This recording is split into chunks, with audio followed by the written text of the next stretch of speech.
Welcome to the Murali End. My name's Mark Machado. Thank you for watching our live reaction show. It's just minutes after the end of play. My name's Mark Machado. I am in London. I'm joined by Nick Brookes, your favourite historian of Sri Lankan cricket, and he is in London as well. We have been watching the test all day. It's been another difficult test. Another difficult day of this test match. If you haven't come across us before the Murali End, we talk about Sri Lankan cricket pretty much all the time. Not quite every day. If we could, we would. Hit the follow button, hit the subscribe. We've also got various other social media bits. We've got a WhatsApp group. We've got a newsletter you can get stuck into as well. And Nick, I'll go straight to you for your thoughts. If you're listening or watching, do drop us comments. We'll get to those in a bit. Nick, what's your take at the end of the day? You look nervous. You look worried. Yeah, man. Well, it's been a horrible day, hasn't it? I have had the same feeling that I had during the test Sri Lanka played at Lord's this summer, which wasn't a very enjoyable test for me because I was coming down with COVID, I'm pretty sure. And we had to be in the ground every day, didn't we, Marky? And just from day two, there was that sinking feeling that you knew Sri Lanka were going to lose and lose heavily, but we had to watch it play out nonetheless. And this has been the same. I mean, the horse had already bolted, hadn't it? When you've been bowled out inside 14 overs. But I suppose the most optimistic of Sri Lankan fans might have hung on to a glimmer of hope that the team could come out this morning and take early wickets. And that did not happen. Stubbs and Bavuma mounted a huge partnership. And as that partnership progressed, it became really clear that there was no hope for Sri Lanka in this game. But I think you still sort of held out a little glimmer of hope that they could come out and bat better the second time. They have batted slightly better than they did the first time, but I don't think we can see this second innings as any kind of momentum builder going into the second test. And it's really disappointing, man, as well as Sri Lanka have done over the past 6 months. I think we've seen repeatedly a kind of failure or an inability to soak up pressure and get through tough periods as a unit, as a top seven. And I think we've seen that emphatically again during this test. So, yeah, disappointing, glum, not much gloss to put on it. Some people will be talking about the bowlers not doing enough, but they've basically bowled now. That the only thing that's happened in this test is basically Sri Lanka bowl, right? Because South Africa bowled, got us all out in our first innings for 19 overs. So our poor bowlers are just endlessly bowled. Yeah, it's so disheartening when you do all that hard work and bowl them out for 190 in the first innings, and then you've got your feet up for an hour and a half before you're back in the field again. And so I don't think you can criticize the bowlers. I don't think that they were particularly poor. It's just, when the momentum of the game goes that much against you when you're 42 all out, it's hard to come back from, right? Yeah, it's very difficult. Like, what do you do? It's quite difficult to figure it out. Before we came on air, we were talking about the batting, and I said, if only in the first test they'd done what they've managed to do in the second test, in the second innings. Sorry, if only in the first innings they managed to do what they've done in the second innings thus far. Then you kind of feel we were into it. I mean, coming back from 42, teams have done it in the past. We know Sri Lanka is the kind of side that does occasionally have the odd miracle. But you kind of look at it and it's finished 103 for 5, and you kind of think maybe, and I'm about as optimistic as they get when it comes to Sri Lankan cricket, Nick. I think maybe this one might be a little bit beyond us at this point. I mean, we should talk about Prabhas' wicket, just the death, right? Was it the last ball or the penultimate ball? It was, I think, there was a couple of balls after. And you're just like, the way he's gone and out, like that almost never happens. Like, fielders never catch those. And you're like, when it's going bad, it's going really, really bad. There was bits at the beginning when we started batting when I thought, oh, right, maybe. Just before Patton got out, I thought, right, this is going to go one or two ways, because they'd had that really. South Africa spent two appeals on absolute nothing early on, and I just thought, oh, maybe that's a sign. Maybe they're starting to worry. Maybe they're starting to panic. Maybe celestial beings are sending us Sri Lanka fans signs that The gods are shining upon us today and looking down at us with a smile. They've been playing with us the last few days. And then, on top of all that, Patton actually gets out, but it's a no ball. But then 3 balls later, he gets out actually, and there's no reason why they can't reverse it. Yeah, I've got to say, when Patton hit that first drive down the ground, I had a smile crept onto my face, and I thought, are we going to see a fantastic innings? I mean, it was a shot-filled, what was it, 21 that he scored, 23. But yeah, I do think, look, I'm such a huge fan of Patton Nissanka. I think he's got all the talent in the world, and who am I to tell him how to bat? But I do wonder whether that shot-filled approach was right. Dom talked yesterday on the pod about application. And I mean, Patham, in the space of 31 balls, he was very nearly caught behind by Varane. Then he was caught off a no ball, and then he was LBW in a pretty ugly fashion. And I don't know, that was just the time where I felt in that last session, if Dimuth and Patham could have batted for an hour or batted for the whole session, taken a bit of sting out of South Africa, then Sri Lanka could come back tomorrow and at least put a score on the board that they could take some confidence on, that could gloss what is going to be a really ugly loss. But yeah, I was disappointed that Patham played a few too many shots. But I suppose you can't have it both ways. You can't love it when it goes well and then criticise him when it goes badly. But I do think Sri Lanka haven't dug in. I think you guys spoke about it yesterday, that Dimuth doesn't look to be in the greatest of form. And I mean, yeah, I think once this test is done, and maybe let's wait to see what happens at Port Elizabeth. But maybe let's when this series is over, I think we're going to have a chat about Dimuth, because it feels like it is diminishing returns. Well, and it just feels a lot like Sri Lanka are not many for two, quite a lot at the time being, and being rescued by their lower middle order, which, you know, if you're going to be one of the best teams, that can't be happening to you consistently. But I mean, while we can talk a lot about application, I think we also need to talk about preparation. And like we've talked about it masses in the build up to this test, why were half of the team a week and a half ago still in Sri Lanka playing a meaningless ODI against New Zealand? Yeah. You know, this is such an important test for Sri Lanka, with WTC final up for grabs, and it's been like hugely deflating, incredibly disappointing for anyone who followed Sri Lankan cricket. And you do think, did the team have the best opportunity to thrive and succeed in these conditions? And I would have to say it's a no from me. You've written in and said it's the hope that kills you. Absolutely, it's the hope that kills you, right? How, Nick, I saw you. Me and you had a coffee and on Wednesday morning, and how excited was I? I wouldn't stop talking about it, and now I'm like, oh gosh. Do you remember a few months ago, I was of the opinion Sri Lanka should have played Test cricket, and then in the preview to this, I said I've changed my mind yet again. Another U-turn from Mark Machado. I've decided Sri Lanka shouldn't play Test cricket because it only leads to heartbreak, right? But it really is the hope that kills you, and it's it's crazy how it can change so quickly and so drastically. I've spent weeks, months even, looking forward to this test, and after 2 days, I cannot fucking wait for it to be over. It's like it's been really, really painful, and it's sad to see that this brittle streak still exists within Sri Lanka. As good as they are, they can have periods when they're really, really bad. And we saw it a lot in England, didn't we? Although they came away from that series 2-1 with so many positives to take, there were stretches of that series where they were really, really poor. And we've seen that during this test again. We're in Durban. We need 413 runs to win. And we need a miracle. We need a miracle from the weather gods, right? We need a plague of locusts or some seriously heavy rain. Yeah.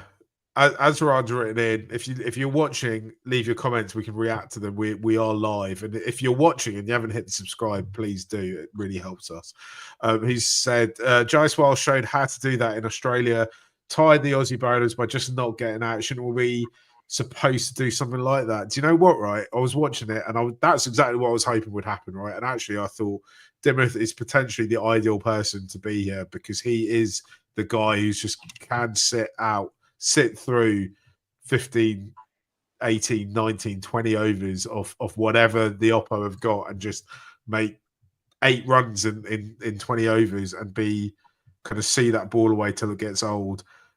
On the commentary, in the UK on Sky Sports, we're getting the Super Sport commentaries, which is the kind of predominant. I think actually almost all South Africans on it, and they're kind of saying the same thing, that they just need to not play shots, sit through it, see that, wait till that ball gets old, and it will open up for you. And they just weren't able to do it. I mean, we're at the 31 over mark now. We've got, Chandy will have to go again tomorrow morning. DDS, he did end up facing a couple of balls today, or one ball today, and we've got Kissel in the sheds to come in. I mean,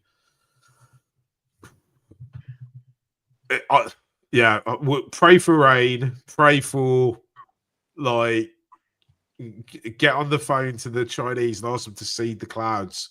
That was my theory and idea yesterday. To make it rain and snow and bring all sorts of plague of locusts upon Durban. And barring that, just hope that one of those guys can dig in, as Chandy did this evening, to be fair, and put a decent score on the board and give Sri Lanka just something to take into that second test. But I completely agree that they played too many shots first up, and you see so often in Test cricket, the new ball's hooping around. It's really difficult out there.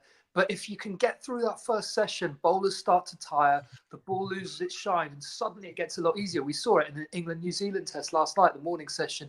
New Zealand had them on toast, and then after lunch, it was a completely different equation. And Sri Lanka have just consistently failed to do that, haven't they? We saw it at Old Trafford in the first test of that England series, where, they were, 5 down at lunch, gave the lower order no chance, and still somehow almost dragged themselves back to win this game. So if they can just show a bit more application up top, I think it'll make the world of difference for this team. Jason put an interesting comment in, something we were talking about in the groups, or somewhere I read it, I can't remember where it was. It was very lackluster, especially in the field. We were too quiet. When it came to batting, we were fighting fire with fire. I agree. It was lackluster and quiet in the field. There was no enthusiasm or buzz. I also thought every time you saw any of the backroom staff, Sanath and co, they looked absolutely shell-shocked as well, where actually, I mean, the kind of culture and the body language is set from the top, right?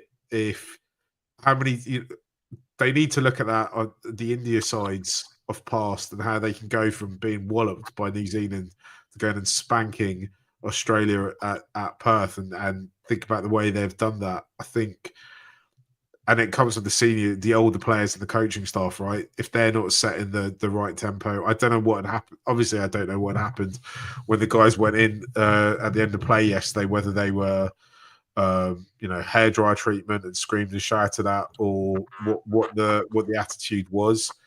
And I think I'd imagine, because culturally in Sri Lanka, what you would happen when you mess up and you go home is that everyone shouts at you, the uncle shouts at you. And I imagine probably quite a similar thing had probably happened, because that's how they were playing. That's how it felt like they were playing today, opposed to trying to write it off and go, right, we had one bad innings.